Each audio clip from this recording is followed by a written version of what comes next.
Well, welcome everyone to our video cast today. I'm John Tolbert, Director of Cybersecurity Research here at KuppingerCole. And today I'm joined by Chris Hallum, who's Director of the Tanium Platform. Welcome, Chris. Yeah, and thanks for having me. Really great to speak with you today. Yep, looking forward to it. So, Tanium is launching autonomous endpoint management. Can you tell us how you're thinking about that and what's involved?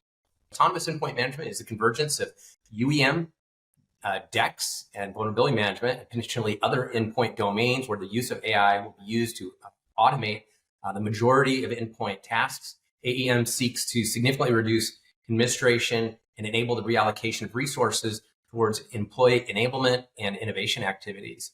And so that might sound fairly similar to where we maybe are at today. The thing that's different is that these types of products will be bringing in AI to increase the volume and the types of automation that will be used in environments. And so it's really going to be expansive. I think today automation is used maybe in a fraction of the scenarios where it could. And so AEM hopes to broaden it into way more use cases.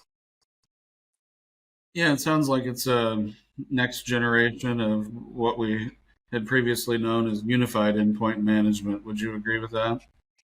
Yeah, I mean, I think if we look at a lot of these endpoint management products in the domains like UEM, DEX, and vulnerability management, I think it was kind of this inevitable natural evolution that they would converge, right? I mean, if you look at UEM, it's about putting a machine into a desired state and patching it, keeping up to date, making sure the settings stay where they're supposed to.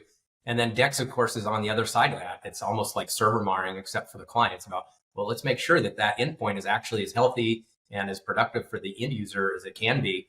And of course, in vulnerability management is about keeping them as resilient against threats as possible by keeping them patched and putting them into the most secure state possible. And so to have these as separate products out there at the time made sense because it's kind of how the world emerged. But now is the time to bring them together, and AEM in the direction of that new market category is the thing that's going to bring those together under one unified roof. And what's interesting is it's going to bring together teams that normally struggle to work together, like the security team and the IT ops team. These products, since they'll be unified, will bring those teams together, and so they'll be able to get their jobs done where they intersect far quicker than they've done in the past. Maybe we could remind everyone what UEM contains insofar as functionality.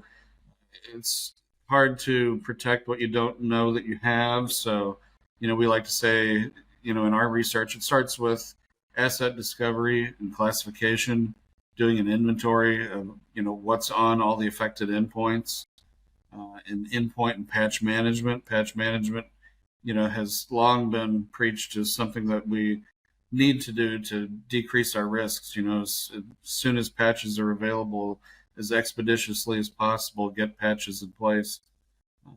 But that also includes on the endpoint management side things like just simple performance monitoring, CPU monitoring on all your endpoints. This is where you're most likely going with autonomous endpoint management.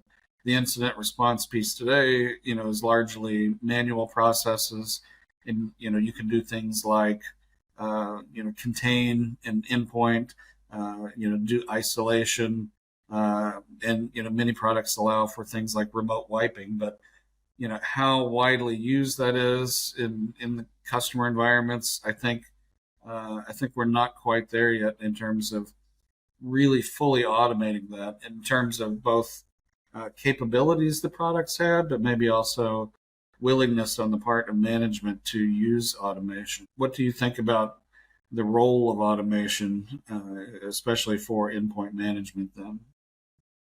Yeah, it's funny. If you look at every product out there, automation is probably a pillar of it, or it's at least mentioned.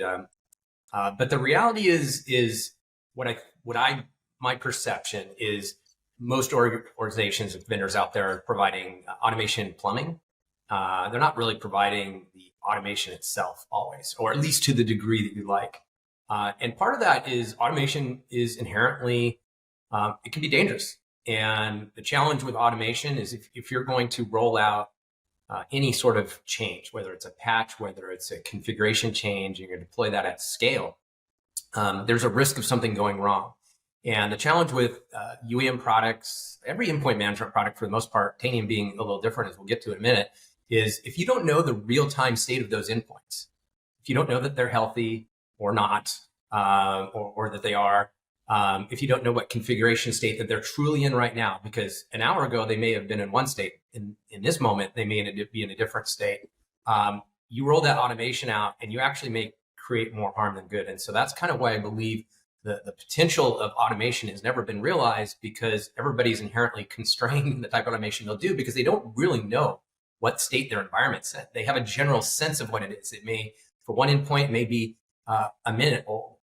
For another endpoint, it may be days old. You just don't know, and it's everywhere in between. So you have a general sense. And so I think the limiting factor on doing automation at scale has been the lack of true real-time data. There's a lot of organizations out there that talk about real-time, but I think to many organizations out there, real-time is a gradient. To Tanium, real-time means now. And so we're able to gather out data across a million endpoints, as we recently tested and harvest all of the data for a specific setting as an example, and bring that back in seconds. And we're the only system designed for that type of communication. And so because of that, we're really excited about our potential to take advantage of AI, which would love to be fueled by real-time data. And then, of course, the automation that can be run, because you'll have the confidence that when you roll this patch, this system, I know it's healthy right now. I know what state it's right now. I know it's not rebooting right now. And we can deploy that and be successful in the delivery of whatever the automation task that needs to happen. Yeah, would you say that lack of real-time data or lack of real crisp automation is what is kind of the current drawback to UEM today, and that what AEM hopes to satisfy? Yeah, absolutely. And I think all the vendors out there are gonna move towards AEM. It's going to be a market category, maybe this year, maybe next, and we're gonna be one of the first organizations out there with a solution. And so we're excited about the real time data that we have and our ability to automate those tasks that the customers would maybe be a little bit nervous about. And one of the benefits of giving an AI, which we'll be using as part, I believe that AI is crucial in an autonomous endpoint management system.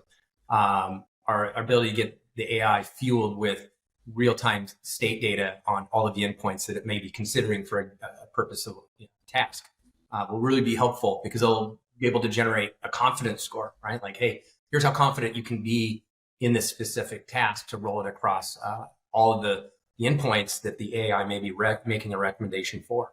And so that's super, super exciting and super new. And nobody's experienced, I think, a product that quite does that yet. And that's why AEM is going to deliver to customers. Yeah, machine learning needs data Absolutely. to be the most effective. So I guess you'll be polling across your customer environments, maybe aggregating that, and that will, provide sufficient data to really increase the overall trust level for the recommendations that then come out. Yeah, absolutely. One of the things that we have access to at Tanium is we have access to over 35 million endpoints to learn from. So we have this incredible endpoint base across all of our customers. And we have customers that are in some of the most complex and thus exciting environments in the world, right? We have Fortune 100, we have Tanium in most of those organizations. We have Department of Defense, the United States, MODs around the world. And we also have products, our customers in emerging enterprise. So it's not just the giant shops. We also have smaller organizations. So we have a very diverse set of data in environments to learn from, and our an AI like what we intend to deliver will be able to reason over all of those and provide the right recommendations for the right customer at the right time. So I mentioned, containment, isolation, remote wiping. Are there other kinds of actions that you expect to be able to do automatically with AEM? Yeah, I mean, I think there's kind of endless opportunities. One that comes to mind for me is the ability to learn about like maybe a new mitigation. There are endless controls in Windows, for example. I think there's several thousand security controls. Some of these are always turned on by default, but then there's a broad range of things that aren't, and are incredibly powerful in terms of being able to make a system resilient against all sorts of threats. One of my favorites in Windows is something that's called the attack surface reduction. So Windows by default allows Office documents, for instance, to access Windows 32, Win32 APIs, and those are very powerful APIs. You can take, dramatic action with those. You can kind of do anything you want, and so a malicious document can do something you would never expect, and can be quite dangerous to the system. In fact, it could install software, which is what they do sometimes. So anyway, so what I think is exciting is the ability for an AEM solution to be aware of these types of optional controls, know where they're used, where they're turned on, where they're not, and provide recommendations to, hey, we recommend you take advantage of this control you're not. And we think that your environment, based on the way it's operating, can tolerate this particular control. And that's one of the reasons why some controls aren't on by default. I'll just give you a personal experience. When I worked at Microsoft a number of years ago, and one of these ASR controls I just mentioned, we're like, well, let's turn it on everywhere in the company. And they were like, well, we can't do it because we actually know that the SLT is got some really amazing Excel spreadsheets that are using some of the most advanced features in Excel. And so they're going to be using that Win32 API for whatever reason. So we couldn't turn it on corporate wide. But with an AEM system, there's a potential to know what types of things are being used versus not, so we can maybe make those recommendations and offer them to our customers. So this increased information level that you'll be able to get through AEM should hopefully improve confidence in the trustworthiness of the solution itself. Do you think the use of ML, the use of AI, and then just experience with turning some of these things on and letting them take their course in organizations to do on the fly remediations, is that what's needed to really get AEM rolled out and experiencing maximum benefit for those who deploy it? Oh, 100%. I mean, I think that's one of the most exciting things about AEM, because I think the scenario that I just described, where a solution could go out there and come up with a list of interesting things you could do, you could do that today with today's technology. But to provide that list of recommendations based on some sort of intelligence that understands the state of the environment, and then to provide a recommendation with maybe a confidence score, which is what we're calling ours. It says, hey, based on our observation of your environment, based on our observation across all of our other customers and all the other endpoints, we believe that you can be successful in deploying this patch, this new control, this mitigation that might be important against the latest emerging threat. And we believe that you can be this confident that you can do this without causing harm to your environment. That's what's new, is that confidence level. And that's what an AI can bring to the table, is the the knowledge about the likelihood that you're going to result in a good state versus a bad state. Whereas before it was just a list of things and you kind of had to do a bunch of work to figure out how safe that would be. And so that was a manual act. Today, and in the future with AI, it'll be an automated act. And so that's much of what AEM is all about. That live, real-time, accurate data, the ability to understand what the dependencies are on the endpoints that you have in your inventory, I think will begin to give the proper amount of confidence and build trust that allows organizations who choose to deploy these kinds of tools to get more comfortable with allowing these automated responses. Seeing that they can be successful, I think, is probably the best means for improving that trust. So case studies, other things that we can get out there to demonstrate to people that this autonomy can work. Any extra thoughts on that? Yeah, I think that we're talking kind of very broadly and generally about the potential of AEM, and we're not really talking about specifically what Tanium's doing in 2024.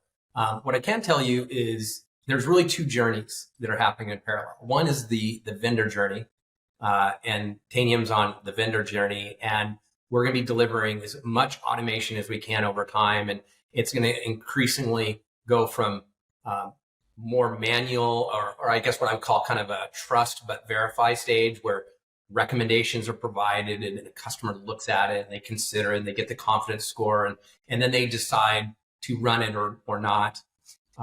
It may run in a what I'd call a semi-autonomous state. So it's not just, okay, let's run the automation. It may be this automation is a sequence of steps. It's 10 separate procedures. And so they want to run it in semi-automated mode, meaning they execute the first few steps and then they want to verify and confirm that those steps were successful before proceeding to the next set. And so they may take kind of a step-by-step with multiple periods of authorization and verification, and so kind of semi-autonomous.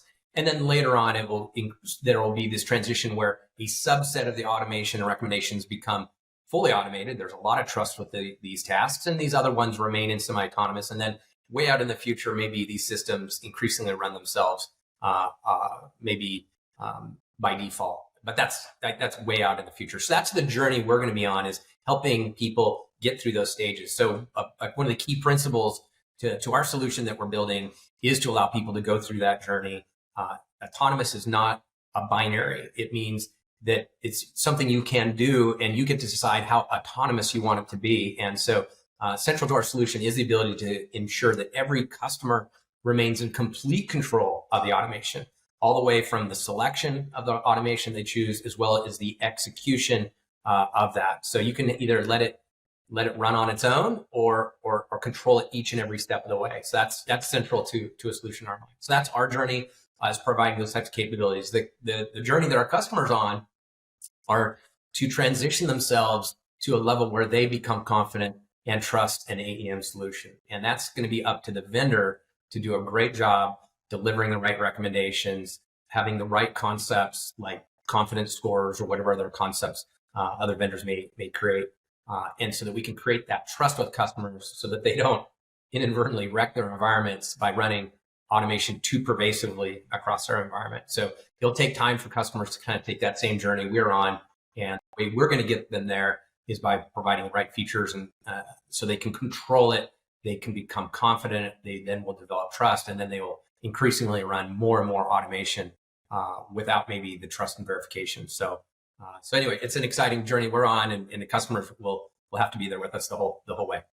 It sounds like a good approach. Any final thoughts today? I think the auditing capabilities that are, at least in Windows, I don't know Mac OS as well, but in Windows, we had those auditing features when I was there across the whole system. In fact, the ASR system I mentioned, it was heavily implemented there. And so, yeah, I think that the AEM solution, putting security controls in audit and observing what happens and looking at the event log and see, okay, how many of these things actually could cause problems? That's probably part of the learning process. Our AI maybe will take advantage of. I'm kind of speculating there, but that's a great set of telemetry that would be very useful to us. So I would imagine we'll be using that. Well, great. Thank you. Thanks for joining us today. Yeah, it's been great. Very interesting conversation, John. Thanks for the opportunity. Look forward to the next one. Thanks, everyone. Absolutely. All right.